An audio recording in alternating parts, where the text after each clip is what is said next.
chemical properties of non-metals. So in this we will see what are the different properties of non-metal. Non-metal can react with air, water, acids and halogens and hydrogen. So this is in our course to study. Acid, again same case, we will take HCl, H2SO4 and nitric acid. So in non-metals, we are not taking every non-metals. We are taking some of the non-metals like carbon, nitrogen, phosphorus, sulfur, halogens, oxygen and inert gas. Now see how non-metals react with air. In air, after reaction they will give you acidic oxides or neutral oxide. These are covalent in nature. So see the example: carbon, oxygen, carbon oxide plus carbon dioxides, monoxide and dioxides, nitrogen, nitrogen dioxide, nitric oxides, sulfur, sulfur dioxide, sulfur trioxide, phosphorus, phosphorus pentaoxides, xenon. Even xenon compound also react with the oxygen. They will give you XeO3. Neutral oxides, carbon monoxide and 2O, these are the neutral oxides. Means they are not a ST oxide, not a basic oxides. Now let us see the reaction of non-metal with water. With water, generally non-metals means these type of metals do not react with water. Any cold, hot and steam water. No, they will not react. Why? Because non-metal cannot give electron to reduce H plus ion of water into the hydrogen gas. So this is the one basic reason in which so non-metal cannot give electrons. Only metal can give this. That's why metal only give hydrogen gas.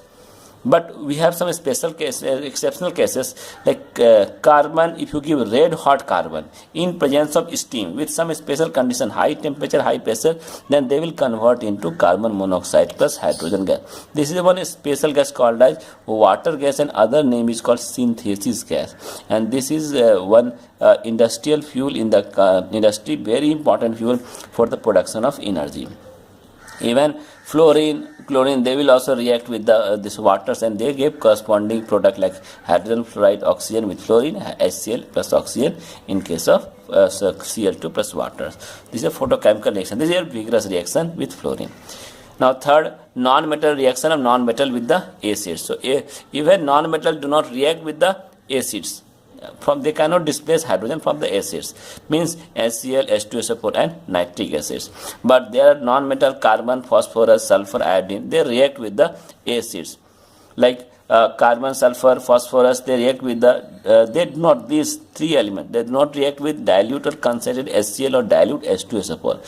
Why? This is a non-oxidizing agent, this is the oxidizing agent. So here reaction take place, but with conc form, not dilute.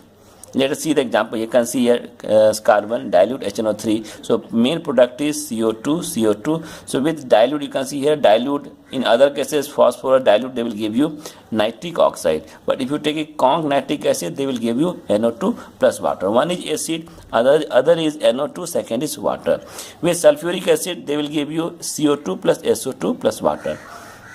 In any case, phosphorus is giving H3PO4, SO2 plus water. Sulfur is giving SO2 plus water. Iodine is giving HiO3 plus NO2 plus water. Means if you take any non-metal with conc nitric acid, they will give you NO2. With conc H2SO4, they will give you sulfur dioxide.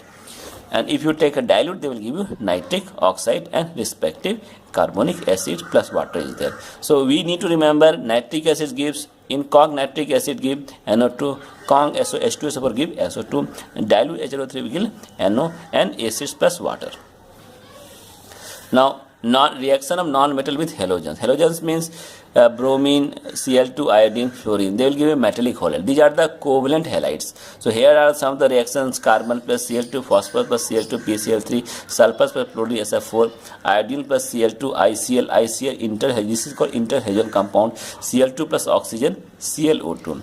So with non-metal plus hydrogen, they will give you hydroacids if they are reaction with the halogens. Halogen means iodine, chlorine, fluorine, like this. So if you take chlorine in place of this one, anything reaction with hydrogen, they will give you Hi with chlorine, HCl with fluorine, HF with bromine, HBr. So these are the hydroacids.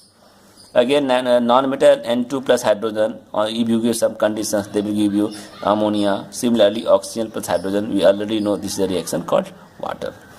Now let us see the comparison of in chemical properties of metals and non-metals. So metals, they have basic oxides, they have basic or amphotic oxide, we have seen it. Non-metals are acidic or neutral oxide. These metals can displace hydrogen from water steam or direct acids non-metals cannot do. They can form ionic halides, they can form covalent halides, they can form ionic hydrides, they form covalent hydrides, and they have 1 and 3 electrons in their valence shell. Metals have, but they have 4 to 8 electrons in their valence shells. They are most electropositive, they are most electronegative. Electropositive means they can lose electrons very easily, they will gain electrons very easily. That's why they are called as very good reducing agent, and they are called as good oxidizing agent.